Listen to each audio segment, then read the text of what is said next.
James Cameron's Titanic set box office records, took half of the Oscar statuettes at the 1998 ceremony, and became an integral part of pop culture. Everyone knows the song My Heart Will Go On. The phrases of the characters have been quoted many times on the internet, and the debate about whether Jack could fit on the door is still going on today. We decided to collect the most interesting facts about the movie, which may make you look at the well-known story in a new way. The portrait of Rose and the other drawings in Jack's folder were drawn by James Cameron himself. The scene where Jack draws Rose is familiar even to people who have never seen the movie. It's a truly sensual moment, and the phrase, "Draw me like one of your French girls," has quite rightly become one of the best memes ever. Interestingly, the hand that does the sketching doesn't belong to DiCaprio at all, but to Cameron himself. The director drew not only Rose's portrait, but all of Jack's sketches as well. To top it all off, DiCaprio is right-handed, while Cameron is left-handed. For the sake of authenticity on the screen, the director mirrored the images in post-production.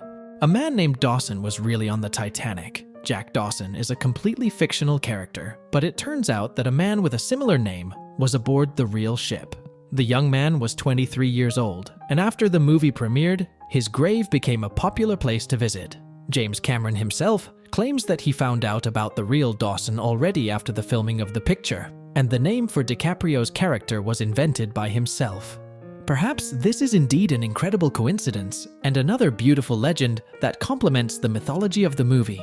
Lindsay Lohan could star in the movie.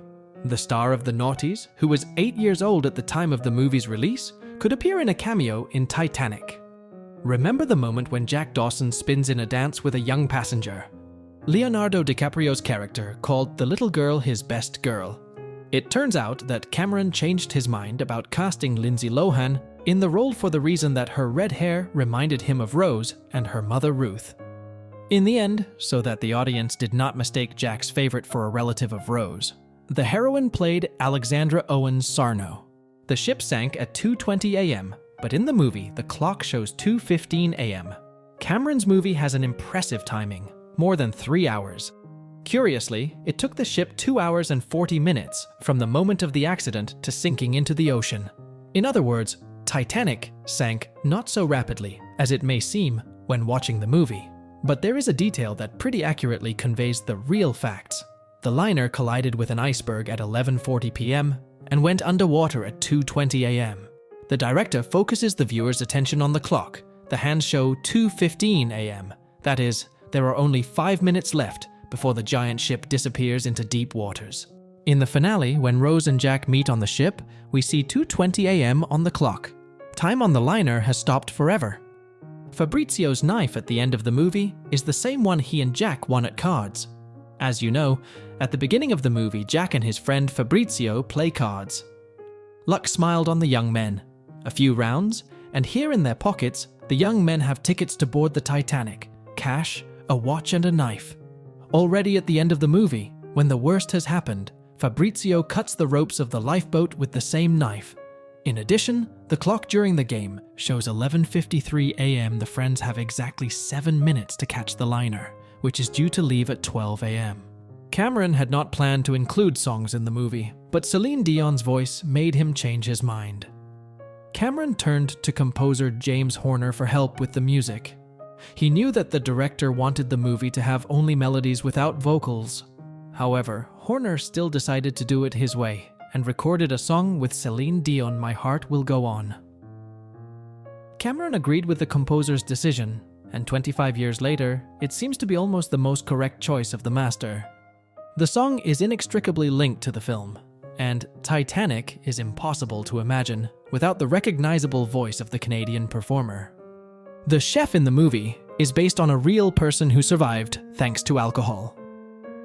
Another minor character based on a real passenger is the chef who drinks from a flask during a shipwreck.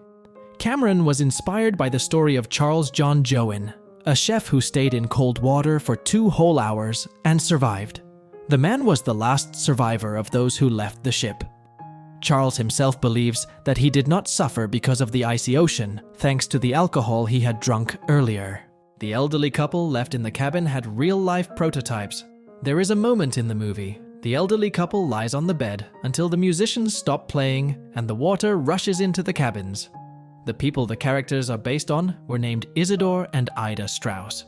James Cameron could have taken their love story for a movie plot and raised just as much money. There is no point in retelling the Strausses' biography. All that matters is that the couple were married for 40 years and, as eyewitnesses reported, tried to always stick together.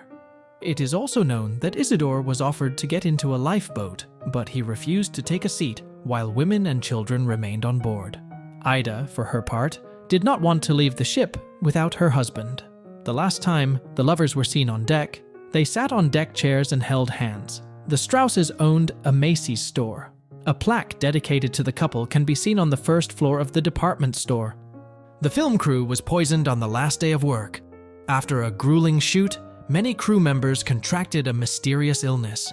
15 minutes after lunch, the actors and other staff members began suffering from nausea, anxiety, and hallucinations. It soon became clear that someone had added phencyclidine to the food. 80 people were hospitalized.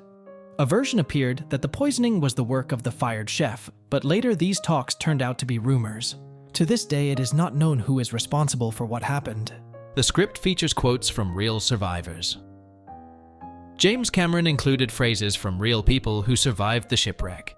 Remember the iconic scene when Jack wants to stop Rose from jumping overboard? The hero tells the girl that he once fell into icy water and compares this pain to 1,000 knives that pierced the entire body. The quote belongs to the captain's second mate, Charles Gerber Lightoller, who similarly described his experience during a shipwreck. Jack was unable to take Rosa to Santa Monica, but judging by the old photos at the end of the movie, the girl did visit the place. After the characters meet, Jack gives Rosa his word that they will go to the Santa Monica Pier together and ride roller coasters and horses. We only have to ignore the fact that the popular attraction was built after the Titanic wreck and pay attention to the final part of the movie. The camera stops at the photos of young Rose. In one of the shots, the young lady is captured on a horse near the Santa Monica Pier. James Cameron dived into the water to see the wreckage of the ship. The idea to make a movie about the disaster came to the director after meeting Robert Ballard, an American explorer who led the team that found the wreckage of the famous ship. Cameron dived into the water not once or twice, but as many as 12 times. The director explored the liner, took pictures, and became more and more imbued with the tragic story. The shots that the director took were shown in the movie, which gives Titanic even more realism. This scene with the boy playing with the wolf was inspired by a real photograph.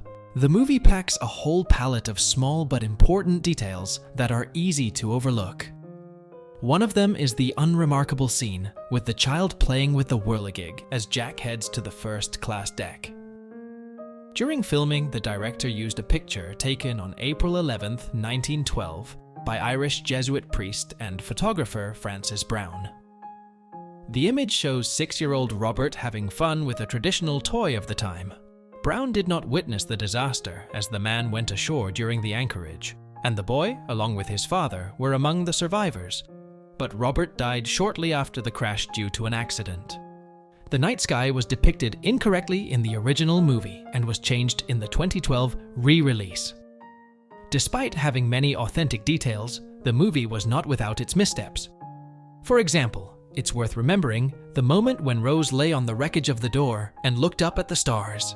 The most attentive viewers noticed that the heroine Winslet saw not the sky that was in 1912.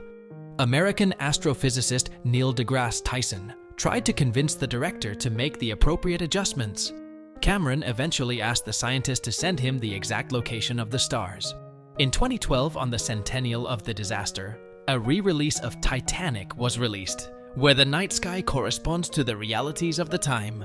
Elderly Rosa's doggy is a tribute to the Pomeranian Spitzes that survived the disaster. The elderly Rosa can be spotted with a white Spitz in her arms. In fact, the choice of breed is not random. 2 of the 3 dogs that survived the disaster were Pomeranian Spitzes. As the airliner was going down, a passenger let the pets out of their booths. James Cameron filmed the moment with the animals, but unfortunately, the scene was not included in the final edit of the movie.